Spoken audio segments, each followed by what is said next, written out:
Welcome everyone this evening to our first in-person and blended conversation this evening. I'm really delighted to be joined by Mel Brumfield, our artist exhibiting upstairs, and by Kerry Hand. Before I go on to introduce them, I'd just like to kind of just mention a couple of things.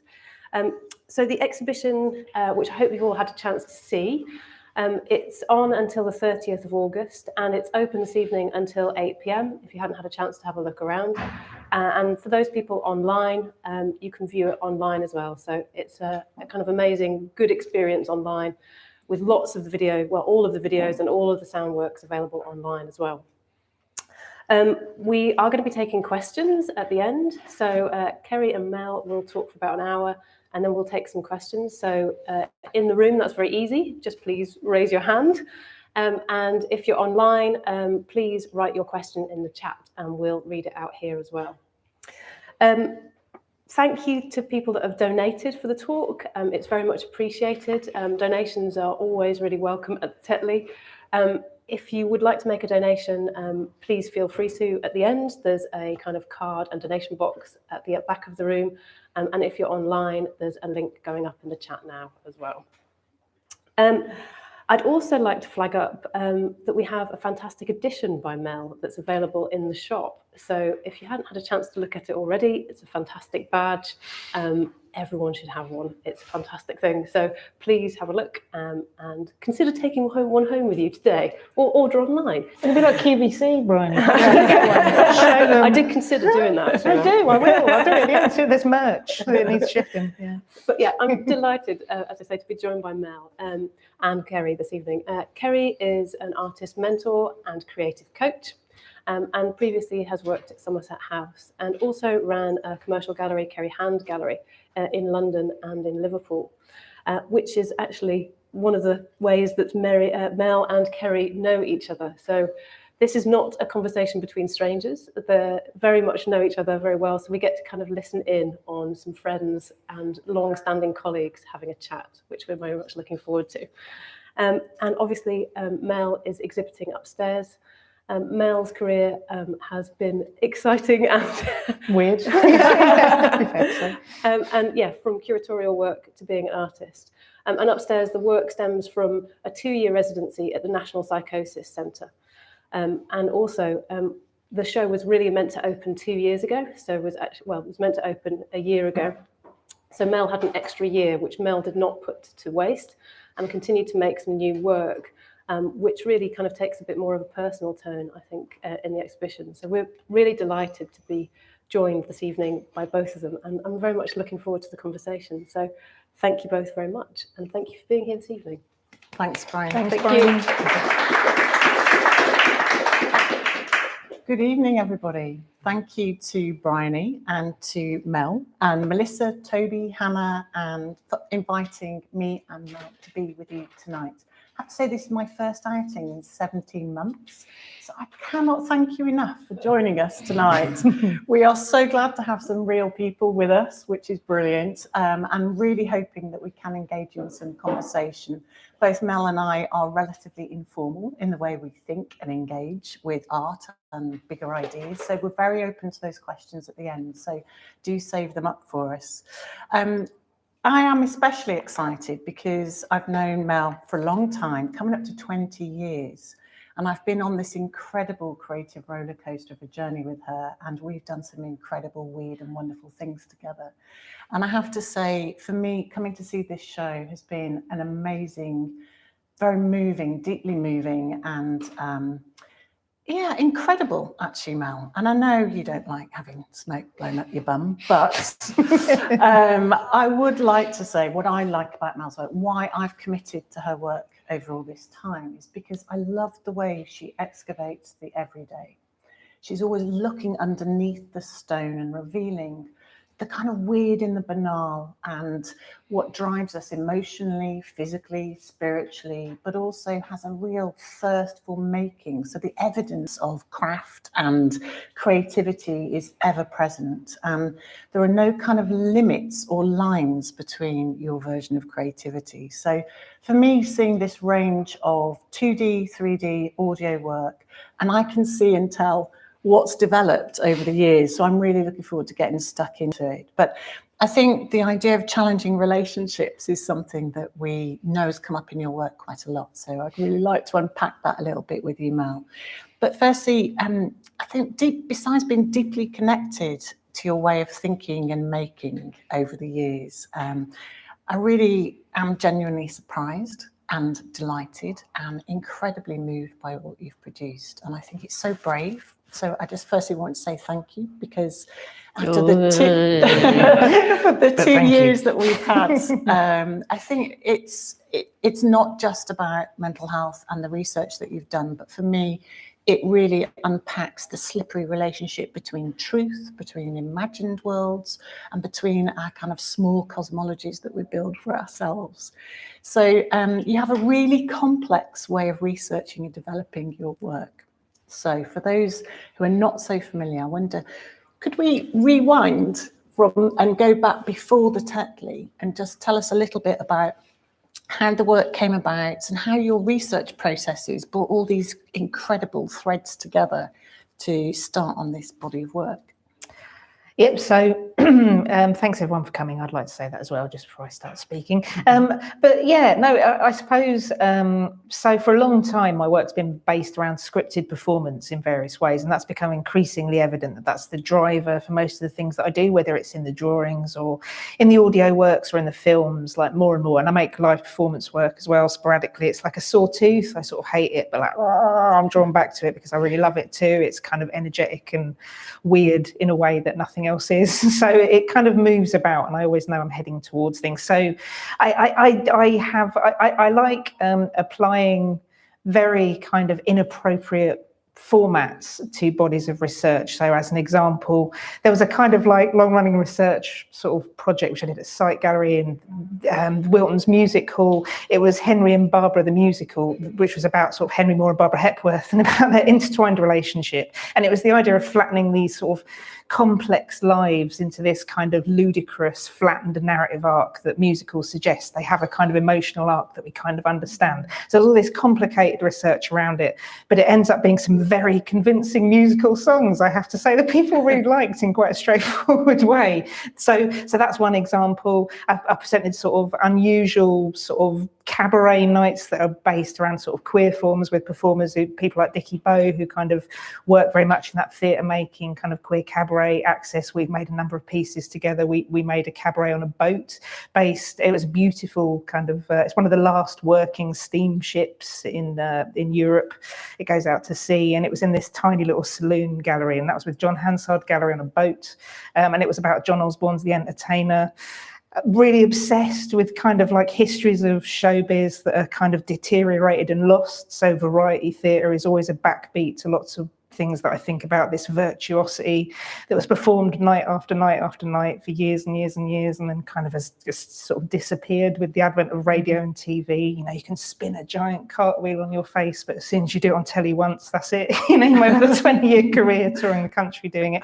So there's something about a sort of sense of British sort of loss. There's this kind of lost and certain sort of machismo voices. So people like John Osborne, obviously, like really reprehensible in lots of ways, and politically. And if you read his biographies, extraordinarily riven with ideas of class and kind of tortured masculinity. And yeah, where do I sit in the world, wanting to be this kind of middle-class intellectual, but not able to occupy that role particularly. These are all kind of, there's something about the emotional timbre of all this stuff that I think is still in this show. So it sounds like quite an odd introduction to the body of work that's upstairs, but I think, yeah, the writing stems from the same place. And Pinter is a huge obsession of mine. Like, you know, that was the first thing I liked when I was 16. I was like, oh, Harold Pinter, God, this is amazing. Remember we did The Caretaker. So I think, yeah, that there's a very sort of macho kind of style of English writing that I'm really drawn towards and repulsed by simultaneously that kind of feeds into a lot of my thinking and a lot of the ways I do. So when I began this body of work, I thought, well, I've done a lot of kind of like, inverting those voices. So, for example, getting Dickie Bowe, who's a fantastic lip sync artist amongst lots of other things, but to kind of lip sync very strange kind of like macho text, it brings this other energy to it that's very peculiar. It inverts, upends, makes it kind of ridiculous, that macho writing. And I was thinking of strategies for that, really. And I have a kind of personal relationship, because I have familial experience of living with kind of psychosis long term, and I've been thinking about it a lot. And I've been thinking about psychosis in terms of imperialism as well, which kind of crops up a lot in John Osborne, and that was kind of one of the last sort of bodies of reading I'd done before I did this work. So it kind of drifted that way, and then there was an offer. So I'm at Somerset House Studios. It's a fantastic production hub in London, if you don't know it, full of, now 200 artists. Kerry was working there as director until a couple of years ago. Yes, director of programs a couple of years ago. So, and it's this amazing cross-discipline kind of place where there's lots of really exciting people doing all sorts of strange things, choreographers, dancers, people making prototype DNA kits, prosthetic legs. It's wild there. So I've always been very interested in collaboration, and I'd started thinking, okay, well, writing, I want to do some kind of like intense writing project that possibly is going to be around psychosis. And really weirdly, King's College were advertising a residency with potentially, there were about 10 projects and you could apply to work with academics. And I just immediately met Dr. Suki Shergill. I contacted him, and he was on the list of people that were interested in maybe being paired with artists. And we just really hit it off. And I realised quite quickly, I think I might be doing this for personal reasons too. So I spent time observing the neuroscience research, which is extraordinary. So sort of clinical imaging. So Suki's research, a lot of it is about kind of observing what happens to the brain while you're hallucinating. So people would be having sort of scans while they were hallucinating, like generous people, kind of consenting to have their brains imaged in this way to kind of further knowledge. And he was also one of the key consultants at the National Psychosis Unit at Bethlehem Hospital. And that was really something about it just attracted me immediately. So I did enjoy seeing the research. I enjoyed seeing the stuff. Generally, if you end up at the National Psychosis Unit, it's because you have, really sort of strong symptoms that have probably been going on for, a couple of decades, maybe more, with sort of multiple sectionings. So I spent, like a year and a half going into the ward every week on Friday. Had to get there for 8:00. It's quite hard from where I was.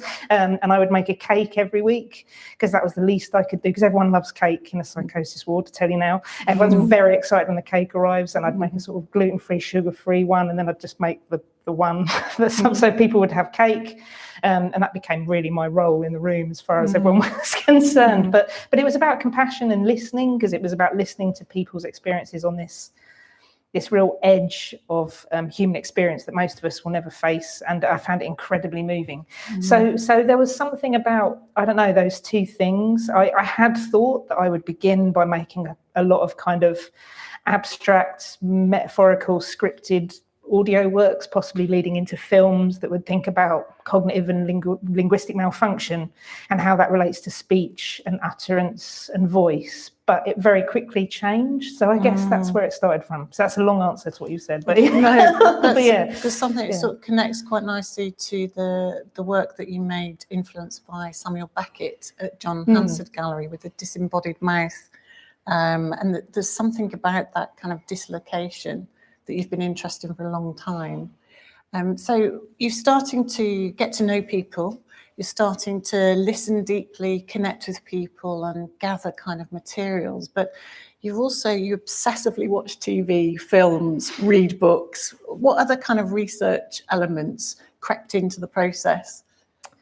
I was really interested in portrayals of mental health kind of problems. So I was very interested in how that's evolved over time as well. So, you know, that Sally Field film about the multiple personality disorder, Sybil, I remember watching that quite early on in the process and thinking how horrific it was in terms of how we now think about mental health to when that was made, and just Christ, you know, the politics of representation.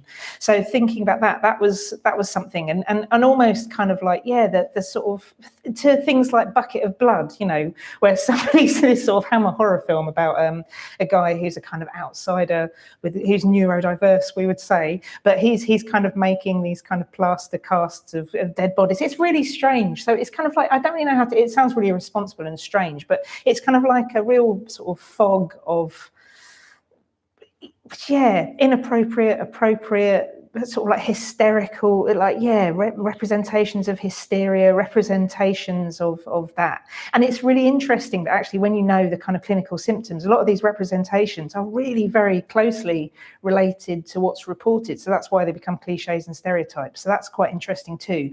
And wondering about the connection of that, and how is it possible to represent a truth? You know, not necessarily that's what I'm trying to do, but if you're going to represent a truth, how can you do that without it seeming like a stereotype and a cliche, because it's all over culture anyway. So So thinking back to the show, we did a pop-up show in London in a ridiculous place in Covent Garden, which is very 80s kind of style space, called Between Genius and Desire.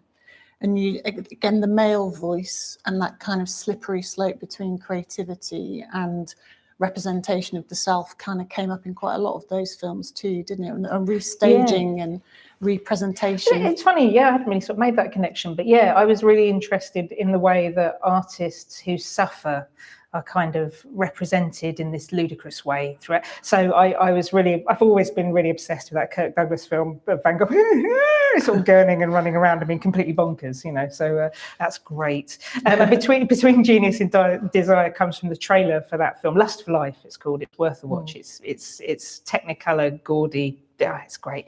And then also Ed Harris's Pollock as well. So and one of the pieces in it was all the words that Ed Harris speaks in Pollock, which isn't that many actually, which is quite funny. Again, it's a lot of sort of gurning and kind of, I am nature, that kind of thing, like ludicrous mythologies of artists. But of course, everyone makes a huge thing about his alcoholism, his mental health problems. He's a troubled guy, this kind of mythos of being troubled and somehow that being productive artistically, which I don't think it is at all. So yeah, as a sufferer, I wish I wasn't. But I'm interested as to the uses of that. Somehow that kind of is a shortcut to authenticity, somehow, possibly culturally, that, you know, the artist feels. So we on our behalf, so we don't have to, or something, some sort of weird proxy role, like a cipher. Yeah. So there's something in all of the research that you're doing. You're gathering this stuff which is really challenging, quite troubling, really close to personal experience, so quite challenging emotionally as you're gathering that. Somehow you always manage to find the absurd and some kind of tender but also quite funny moments in it all, which is what really brings a pathos to the work. How do you balance that fine line between the kind of the utterly tragic and the comedic? Well, it's probably a good point to talk about one of the pieces in the show, which is the Giant Despair. So my father appears throughout the show, and I can't believe I've made such a personal show. I feel so horrified. I've never done anything like this before. It's really like, woo. And one of the pieces that I made during lockdown was it's a phone hood, and you listen to a kind of monologue, and then so you walk into the room, and there's this sort of Rachmaninoff like kind of pounding soundtrack, and it's very dramatic, and then it's very romantic, and it's kind of pastoral, and it's moving around, and then you can hear this muttering, and as you go towards the phone, you realise the voice is controlling the temperature of the room, which is my father to a T. And I don't really know him particularly well, so we haven't really seen each other much since I was 14. And our relationship, I'm now 45 in a couple of weeks, blimey. So our relationship is almost entirely, except a couple of funerals, it's just me ringing him up now and again. He never rings me.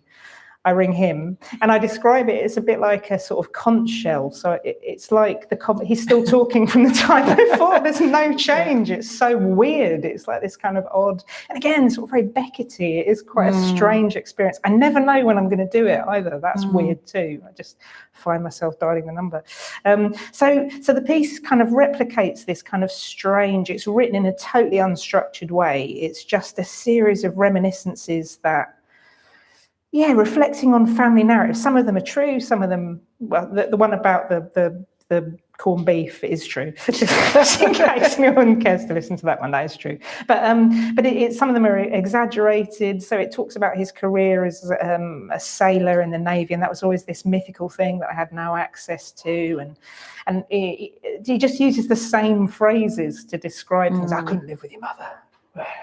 Just that always appears. It's like odd. He has to go through this kind of script, and I started thinking about the role of family narratives in shaping our emotional landscape when we're quite young, and thinking that you end up being in a position in your family.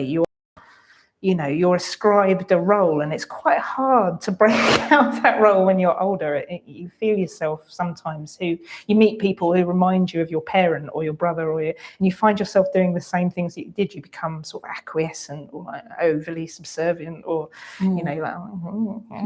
people press particular buttons. So it's kind of about that. But then it was also, I don't know. So I decided, my dad also has terrible anger problems. So the giant despair. So I was brought up in Bedford.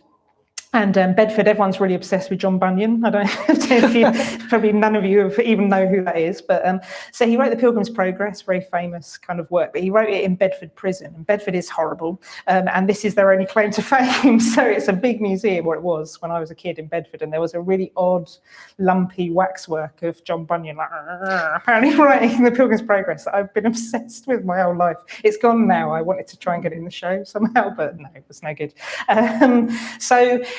There was this sense that, it's kind of like people are trying to get towards the celestial city, and they're going through the slough of despond, and everyone is really transparent. So his friends are obstinate and pliable, who is on the thing with everyone's completely, they're these odd cartoons. Their names describe them exactly, but they move through this series of quests to head towards the celestial city. And I thought somehow there was something about that as a central tenet to the show that I kind of really liked. So I thought of, with my dad, I guess I sort of took that giant despair character. So he imprisons, I think it's Christian and obstinate and pliable in a dungeon. And I thought about that as me and my dad and my brother somehow. And that became a sort of metaphorical centre for the show, and kind of things emerged from there. But then I thought the giant despair, I sort of then thought of the Hulk. It seemed obvious, the 70s Hulk that we watched when I was a kid, but kind of purple instead of green. Because my dad, there were just brilliant points in our lives when, I mean, I'm laughing because it's not really funny, it's horrendous. But so one of my favourite memories is we were driving to Sainsbury's, me and my brother in the very small Mini Clubman, and my dad, who's quite big, he looks a bit like Terry Scott, actually, if you want a kind of image of him. So he's a big Terry Scott guy and mum. And then we were nearly at Sainsbury's, and she said she'd forgotten the checkbook, and he executed this terrifying U-turn. It was like Starsky and Hutch, and then gunned it all the way back home, and we were all like this. So my dad, there was always this sense that he was going to explode. So I thought this Hulk giant despair thing kind of made sense. And that was kind of the starting point of it. But then again, it kind of drifted, and I thought of, well, the Hulk, there's that really interesting moment when, after he's finished smashing everything up and going, he always runs off into a forest, and he spends time interacting with animals tenderly and going back to normal, and kind of, and I thought of my dad about that, and that's a moment of tenderness, because I thought that he probably was really unhappy for large portions of our life, and I found myself unexpectedly feeling quite tender towards that idea, almost as a... As that's burgeoning, I guess it's sort of teasing out the collaborations and muses come up in your work all the way through. And we've got a number of collaborations and a number of muses in the show. And there are two that feature in that work. So Paul and David. So David Can, the actor, who is the male voice multiple parts across the show. And I just wonder if you could say something about how you write for the Muses, and Paul, who's the musician who made an amazing piano piece in that work, because there's something about the tempo of both the language and the way that you've edited that with David and with Paul, where you're on that kind of roller coaster in that room. It's really hypnotic. I stayed in there and came back again because actually there really is something that is perfect for those people. Is it a coincidence that it was two men that you worked with in that, but also what is it about writing for people that you know that helps you in the creative process? Yeah, it's well, David's like having your hands on a Ferrari. He's an amazing vocal performer. I remember the first time I worked with him, I was like, oh my God, I'm going to work with you forever. And I kind of had. And if you stand in the middle of the gallery, you can hear his voice coming from all sides. It is the Cannes show in many respects. Actually, his neighbours came to the show the other week, and they didn't know, and they were really freaked out because it was David in all the rooms. They happened to be in Leeds visiting their son. But anyway, so that's quite funny. But David, there's a darkness to David that really appeals to me. So he's primarily known for being in Chris Morris's Blue Jam. He's the Doctor in Blue Jam. Some people know what that is, some people don't. But anyway, it was this cult TV series in the 90s. Everyone's really obsessed with it, and he keeps getting cast as doctors ever since. So there's this kind of, So he has the comedy bones, very much so. And a lot of my work does have a sort of comedic or at least a humorous dark sort of edge to it. And also I have to say that like vocally he's quite a close match for my dad, so that piece is doubly weird for me. It's not dissimilar. And I suppose over the years I've spent time in theatrical devising rooms, and that's quite difficult. I don't like that much. Sometimes it's useful, but I find like one-on-one rehearsal with people who don't mind me saying how I want the line spoken, actors don't like that much, but David is kind of quite tolerant of it to a degree. And I just think because now, I suppose when I made the piece with John Hansard was the first thing that I made, and that was in 2011, I think. So that is again a 10-year sort of relationship. He dips in and out, people dip in and out. But if I was going to make a work about my dad, it would seem crazy not to use David because it's quite a close vocal match. And Paul, Paul is extraordinary. Paul Higgs, he's a jazz musician, so he's an extraordinary trumpet player and brass arranger. So that's how we first met. We've done a number of projects with brass bands together over the years, attached to various projects that I've done. But we've done all sorts. We've done every flavour of weird, and we've done live performances, and we've done a lot of studio work together. But Paul is an incredibly sensitive interpreter of whatever you ask him to do. He's used to working sort of in that collaborative theatrical way with no ego. And the fact that me and David and him have been in the studio so often, there's a fluidity to it, I guess, over time that, that's quite hard to achieve. And when I work with new actors, I'm really shocked by how it's not like that. Because our sessions are usually quite short, because David just does it once or twice. Usually it's not.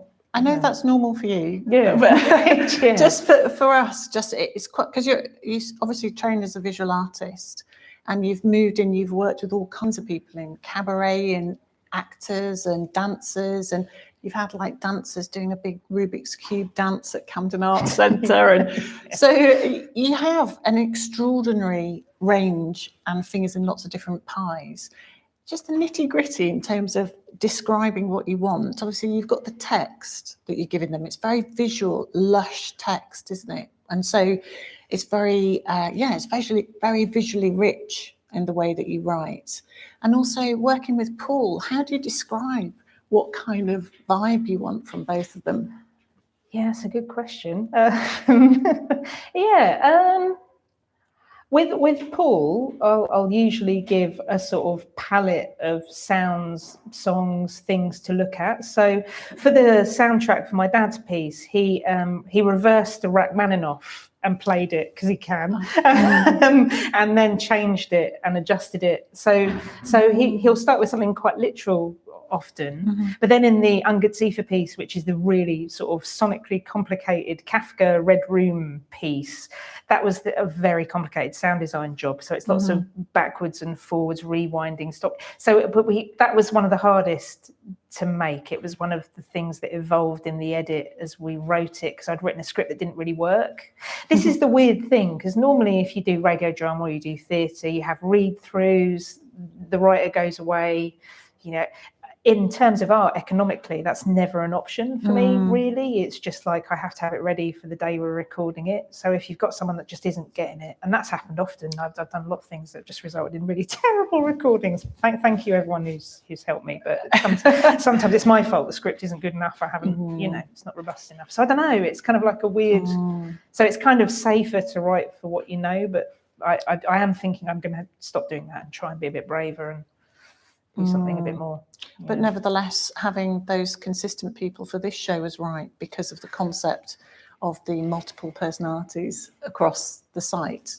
Yeah, definitely. I mean, I thought there was something about the same voice, like acting as a swarm in the show, is quite important. So in the Xenobath piece, that happens literally. So David's voice is multi-tracked, and he records multiple versions of the same script that we then put together with this kind of really dense. And originally, the Xenobath piece is written as a binaural track, so it has sort of 360 sound. It's been remixed for this show because obviously with COVID, I thought 2 headphone pieces, and it was starting to be a bit too much, and people might not want to engage with it.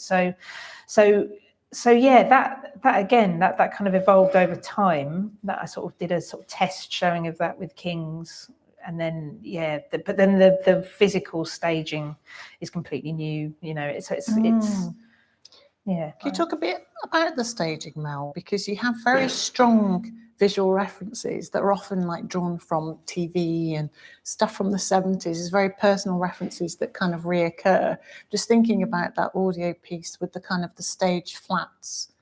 Yeah, what's that standing in for you? Well, I wanted there in this show to be a kind of language of stage flats, because one of the things, again, that cropped up in my thinking even before I'd started going to the unit, but there's this sense of the uncanny that occurs with kind of early stage psychosis. There's a kind of things are a bit off kilter, out of whack. And this is based on loads of interviews with, you know, over 40 people to describe how it feels. And there's a sense that things are either too big or too small, or not being in your body, or not understanding the limits of your body, or thinking that there are things that are going on that aren't, perceiving phenomena that other people don't.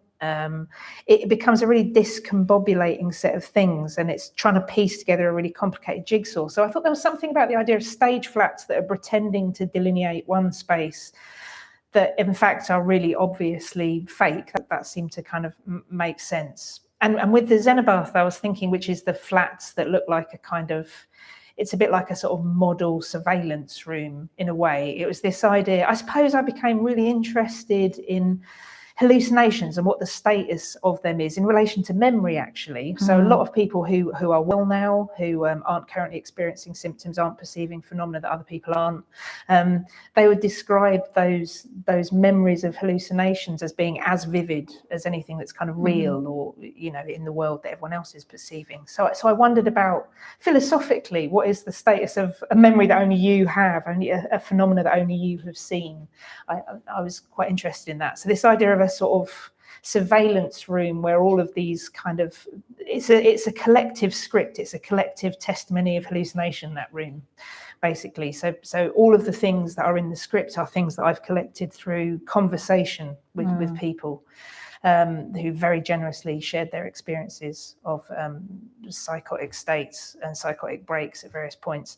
And it feels like a swarm. It's a collective testimony of these memories that have no home. They're kind of lost. They're kind of, they're housed in one person's brain, and then they're all being spoken by the same voice in a room at once, if that makes sense. I think that's what I was intending. I love that work. I don't know if you've not seen it yet. I would really recommend seeing it. There's something about the slippage in and out of the body that's kind of referred. There's a kind of moving line that's almost like a heartbeat, but it's the kind of audio. It's like an oscilloscope. Yeah. Yes, that's right. And there's something about that slippage between being present in the body and then kind of being out somewhere. So you're listening to people kind of zipping in and out of nature and are kind of observing themselves. And it, obviously, in terms of a time of COVID, when we've all been in our tiny little worlds and universes, it's kind of resonant. But also, it was making me think about the climate crisis and our sort of the disconnection between ourselves and nature. You know, something. So that kind of, it's not fragmented like a collage in a sense, is it? But there's a definite kind of looping that happens in a lot of your audio work, and a kind of repetition that comes up, so you start getting a heartbeat somehow in the work. Well, with that one, it was kind of like, we did this. It's voiced as, we went here, we saw this, we did this, we did that, we don't know this, we don't understand this. So it's kind of like a collective voice for this kind of pulsating phenomenon. And I think for a lot of people who experience it, nature becomes hyper real in an early stage, and it's really, well, yeah, it's likened to tripping, perhaps, you know, like mushrooms or something. It kind of has a similar kind of overblown technicolor thrilling, and then it sort of veers into being something else. And I think, yeah, there's something about a connection to soil and earth and nature, and that's described often as being something that's very potent in those phases. It feels, yeah, very mystical. So that felt like that would. It felt like that needed to be in there, because it's there's something about the limits of your perception and the kind of, you know, the everydayness of stuff, and then a series of chemical shifts in your brain cause this complete other state that the things that you are conjuring are from inside you. So the title of that piece is Xenobath, and it's taken from The Kraken Awakes, you know, John Wyndham, and it literally means foreigner from the deep. So this idea that somehow you have conjured subconsciously a thing that is then manifesting for you. It just, yeah, it's an extraordinary phenomenon, really, but it has this base often in landscape. Yeah, and there's lots of cultural references that are conjured in that too. So they're kind of snippets of people who have played a part in your life, but also that you just find endlessly fascinating, like Barbara and Les Dawson and all kinds of people. But Olivia Newton-John makes an appearance, obviously, and as we know, it's not the real Olivia Newton-John, and that's something that's come up in your work a lot over the years, this kind of representation and fictionalizing something that you've observed or experienced. How do you go about picking Olivia?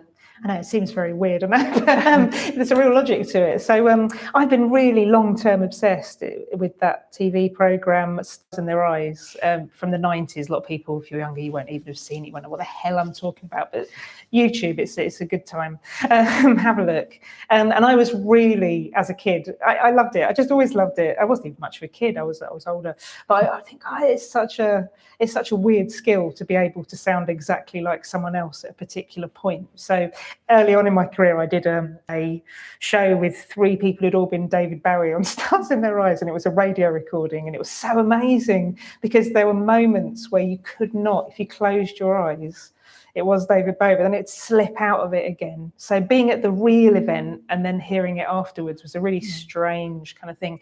And I think, yeah, again, Dennis Potter is a huge 80s TV maker, Pennies from Heaven, Lipstick on Your Collar, or the Blue Remembered Hills, particularly with the lip syncing. He's someone that, again, is a long-term obsession that I go back to a lot. So with that piece, I was thinking about, so Olivia Newton-John, it's this, I can't believe I can't remember her name now, but a girl from Wigan who was about 16, who did this incredibly eerie impersonation of Olivia Newton-John, and it's pin sharp, it's exact, it's so weird.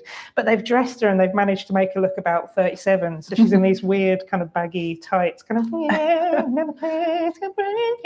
it's really moving, but also really awful. And I was crying, laughing, and those are my favourite feelings. This is so crass and cheesy and dreadful, but I love it. But really moving. So yeah, I suppose, again, metaphorically, this idea of someone able to mimic a particular performance from a long time ago that the performance couldn't touch anymore, and then using that soundtrack for a lip sync by an actress, it becomes this weird telescoped kind of slightly distancing from reality, and you're looking at the wrong end of the telescope, like it's getting further and further away. It doesn't really make sense. Again, just, I mean, it sounds quite simplistic and literal, but that was a kind of starting point for thinking about sort of metaphor for psychosis. So this idea that she is a foreigner from the deep, she starts to appear periodically through the hallucinations, and she's a rotten kind of zombie. And then she begins to kind of emerge from behind the bird bath and starts heading towards the house where the person is looking out the window. So it's all the people or the swarm or the crowd. So it just sounds so weird and makes no sense. Sorry, I'm going to have a sip of water now. It does make more sense now you've shared with us. I think in the staging, because we've got the mirrored table there too, so you're kind of seeing an individual who's not present represented in the table too. So there's a kind of haunting always in your work, and that's something about your own memories and your own kind of attempt to get inside and understand something and excavate something. But it also feels like you're trying to bring us closer to that thing that we can't see or feel or experience. So that kind of moving us really gently between laughing and then not sure whether we're supposed to laugh, and but also when you do that, you feel yourself resonating in your body. So there's something really about this movement throughout the whole show, between being aware of your body, like when you stand in the telephone and you pick it up and you're hearing, and you're made to feel very conscious that you are present, having a non-relationship with somebody. Similarly, when you're sat in with the microphone in the recording, again, it's somebody, you're listening to somebody who's not there, but experiencing something really, metamorphosizing, in, again, that kind of relationship to nature kind of coming up. So there's something about that sort of relationship to the body and the head that's been forever floating in your work. And so coming back to the literal floating heads down in the big poster, the stand, the big tree. I don't know if you've seen in the foyer. Mel, am I allowed to say that you actually painted that yourself? Yeah, I do. Yeah. It's Can you imagine? It's gold-leafed. Yeah, it's gold-leafed tree that Mel handmade. And I find it extraordinary. When Mel has a vision for something, it has to be exactly like a very particular way. And you had a vision for that, didn't you? It was very strong. But you also had an idea for working with the Men in Sheds group. And I'm just wondering if you could tell us a bit more about that process, because that's such an incredible work in the foyer, and it kind of ripples and permeates throughout the whole show. And individually, each of those chairs, again, there is no human present, but they're very present in their creativity. And the voice is emanating from the seat. So everywhere there's a presence or a symbol of unity, and yet everyone's having an isolated experience. So why don't you tell us a bit about the Men in Sheds and how they informed the development of that work? They informed it all right. Yeah, so it's quite and this is a kind of meat and potatoes thing about show production. So the show required multiple partners because it's quite expensive to pay people properly, and obviously the logistics of making and doing, but always paying people properly is very important to me. So yeah, the stand piece was one of the partners is Kelham Island Industrial Museum, which seems quite unusual, I guess, in some respects. One of the things that when I was at Bethlehem Hospital a lot, I think you'd have to be made of stone not to have an activist response really to what goes on in what passes for our mental health services. Sorry, I'm going to sound a bit like a kind of right, but I think it's very important. I think that, the NHS, it's being systematically stripped. So if you imagine that the National Psychosis Unit, it's got about 25 beds, 20 beds maybe, and maybe it costs about 200 grand a year to keep somebody there. And if you think of how that money could be used for services that could actually support someone in the community before they reach the point where they need to be, under that much supervision, having that much kind of one-on-one intensive care, it's absolutely heartbreaking. So money keeps being needed in these hyper supervised environments that are quite traumatic to be in, even though it's where people need to be at certain points. So I think I began to just perceive that, yeah, the people that got better quickly, they offer amazing occupational therapy sessions at the unit, and yeah, dog walking, sandwich making, laundry, working in a charity shop, just beautiful things, mosaic. There was always something to do, and the people who were participating regularly in that stuff, they were the ones that were getting well quickly.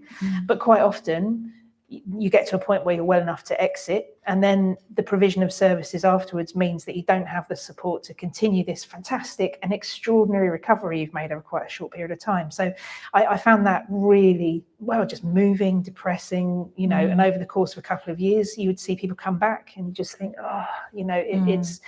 So I thought, right, okay, we need to kind of, you know, shine a light. There needs to be some part of this show that says, look, you know, provision of services for well-being, wellness, togetherness, the radical potential of creativity when people come together, make, share, do, whatever that is, that's, you know, that's what needs to be. And I'd heard of the men's sheds before. I don't know if you've come across them.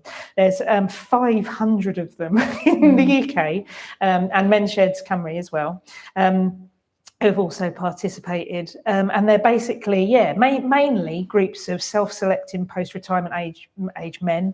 You know, restrictions aren't given, but those are the people that turn up most regularly. And they make and do. So I contacted, I have to say, maybe about 100, and whittled it down to 20, and then went to see all of them myself and persuaded them to get on board in the project, and ended up with 15 who participated. And we designed chairs. So they, over time, as ever, collaborative processes, public participatory engagement.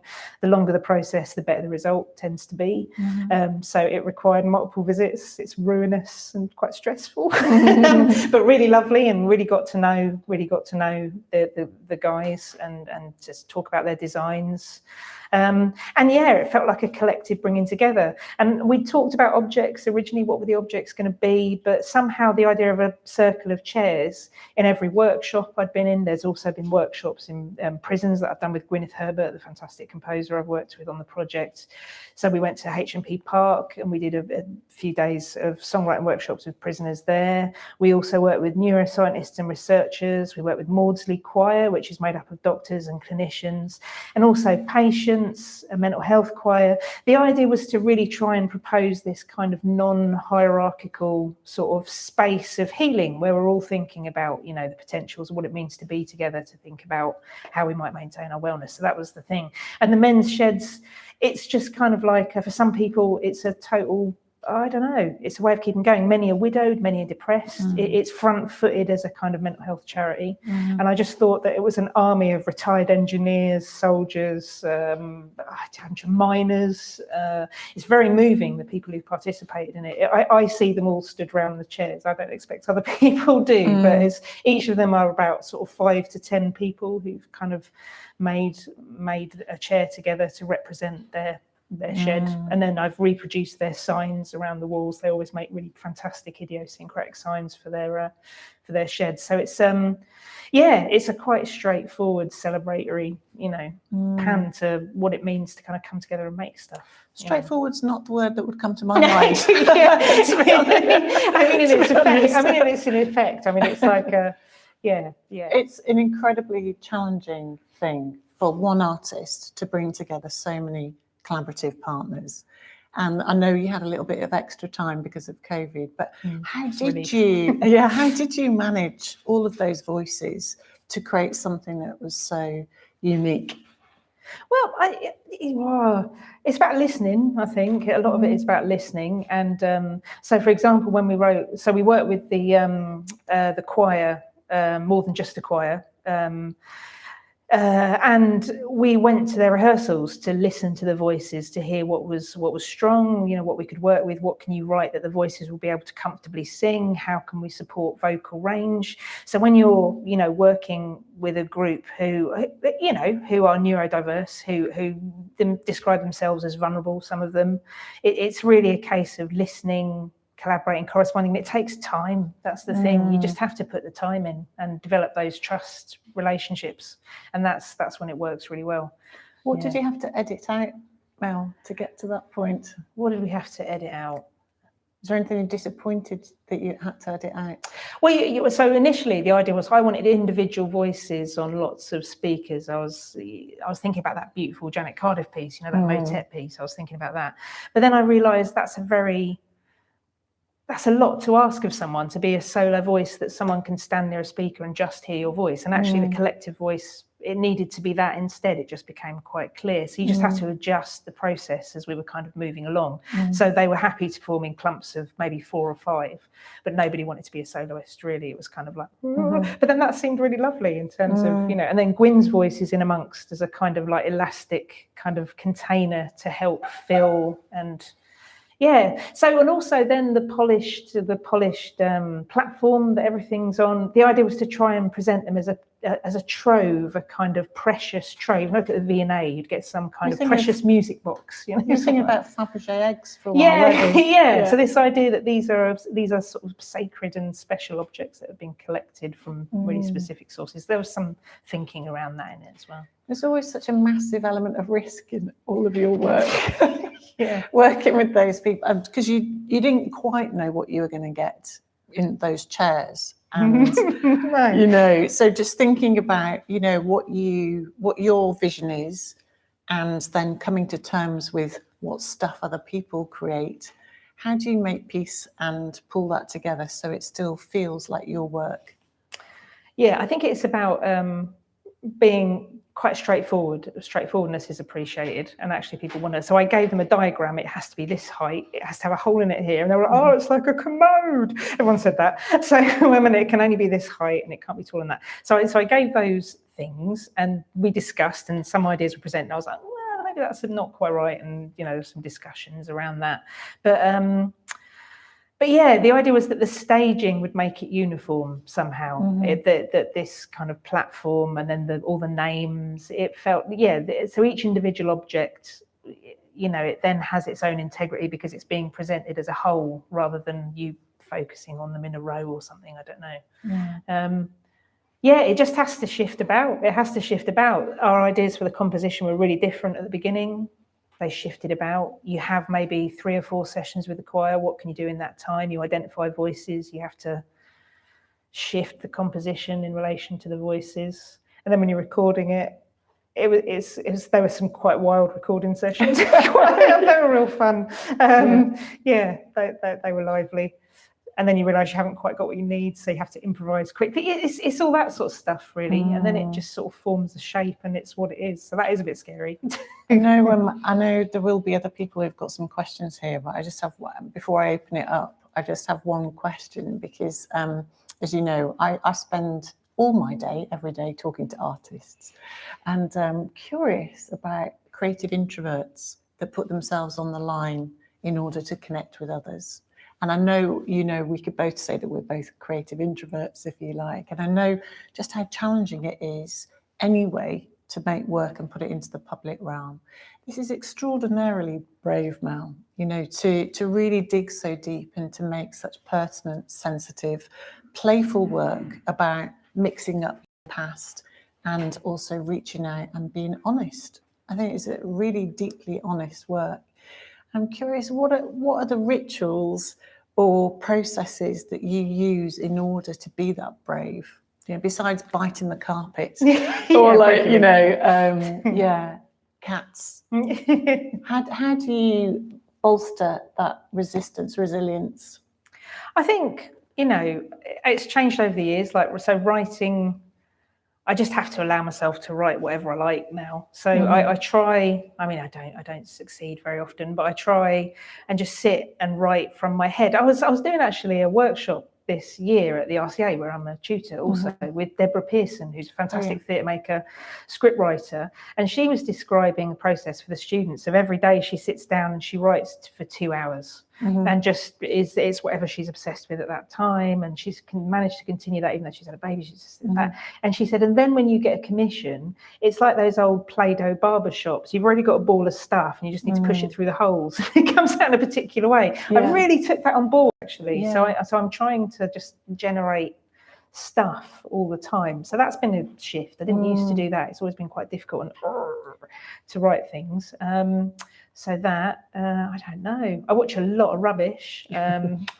Really do watch a lot of rubbish, like really sinful amounts of rubbish while I'm drawing and painting. Really like that. That's good for me. That's good thinking time.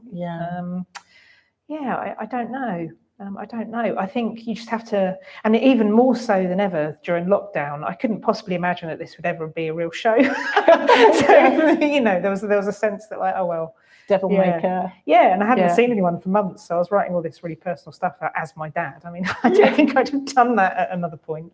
I don't know. Yeah. Well, I'm very glad you did. And I have to share the love now. So I'm going to open it up and see, does anybody have any questions for Mel? Yeah. So just bearing on what you are saying, do you think to put yourself out there this way, is it necessary, or do you have to like yourself finally? To be naked, to put this stuff out, these personal things, you have to like yourself deep down and what you were and what you are and what you might be to do that. To take, well, it's not a risk then.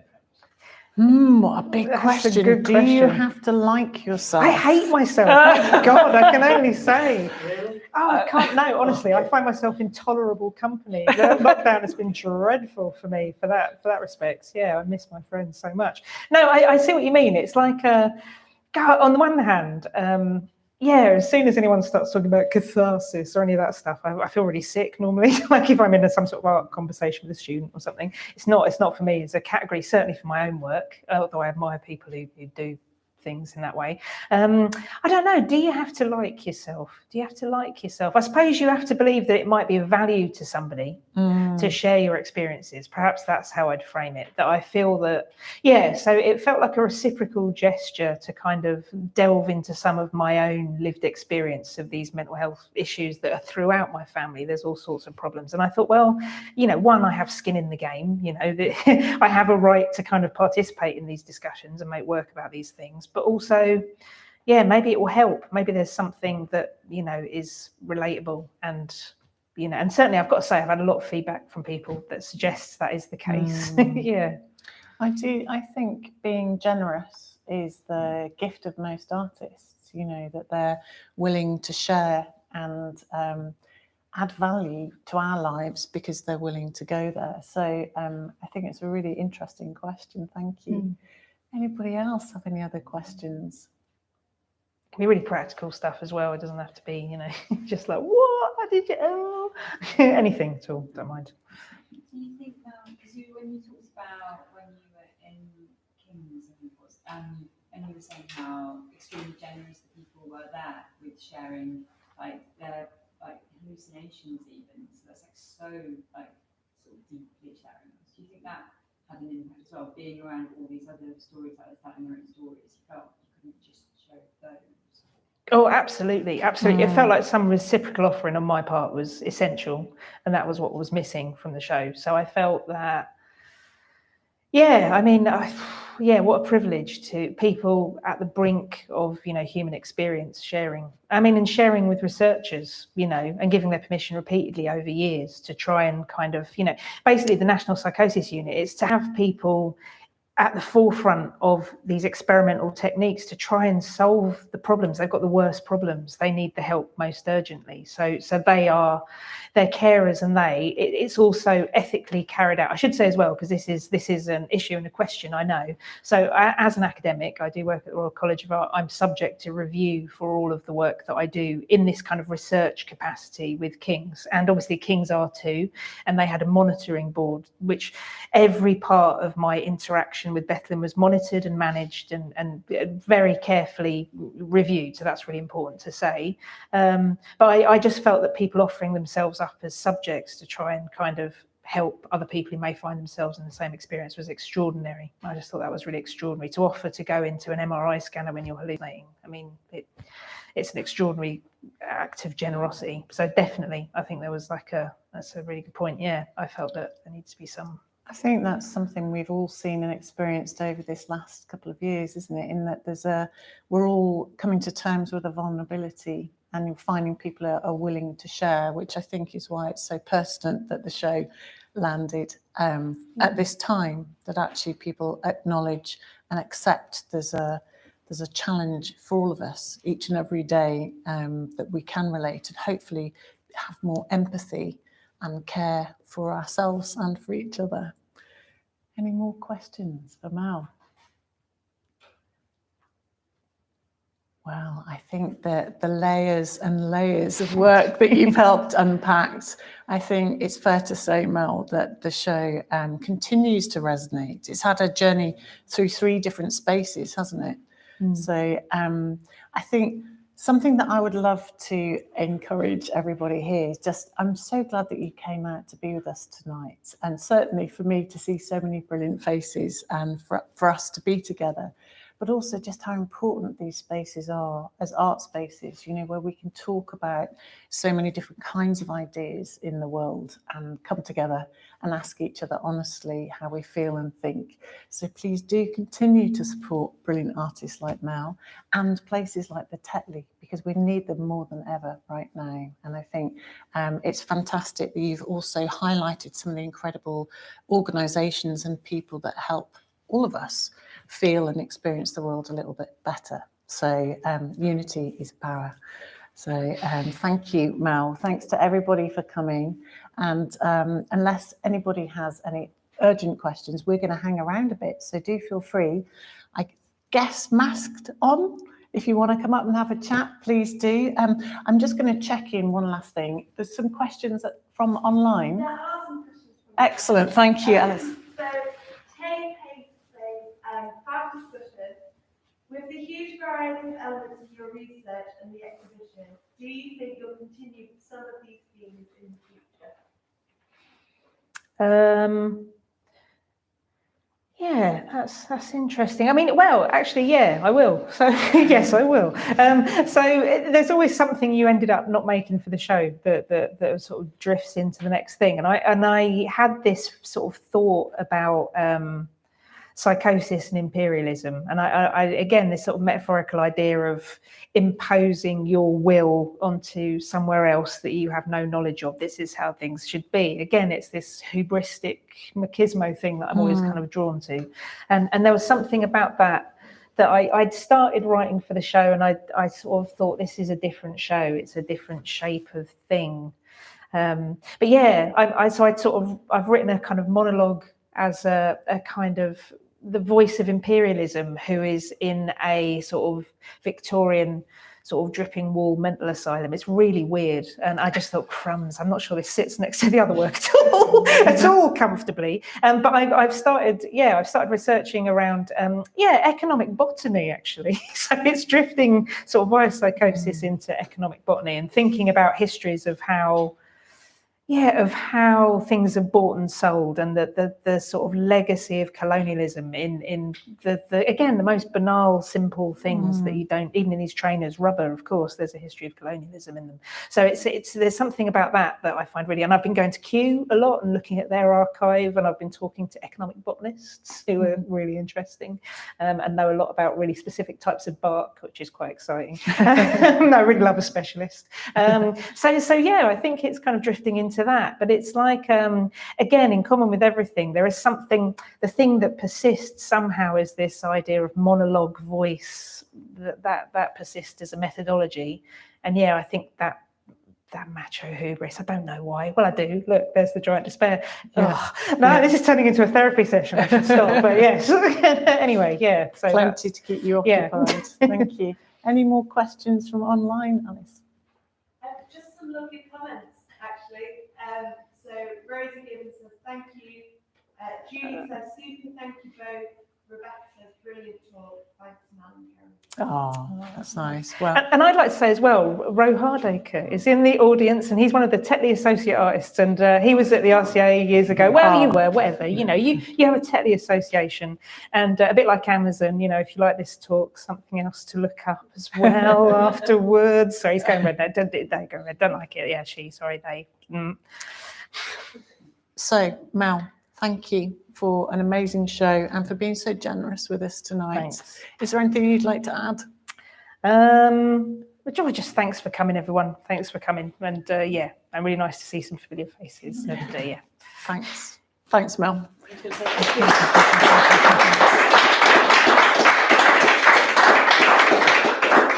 I just wanted to say thank you all for coming and joining us online.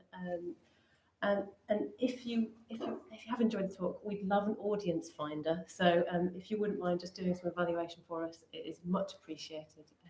It helps us kind of find out more about you and also kind of continue to do events like these. So thank you both. I'd like to thank Mel and Kerry for this evening. It's really great to be back doing some talks in person and being able to do them online at the same time. So yeah, really brilliant. Thank you all so much. Thanks, Thank Bryony. you. Thank you.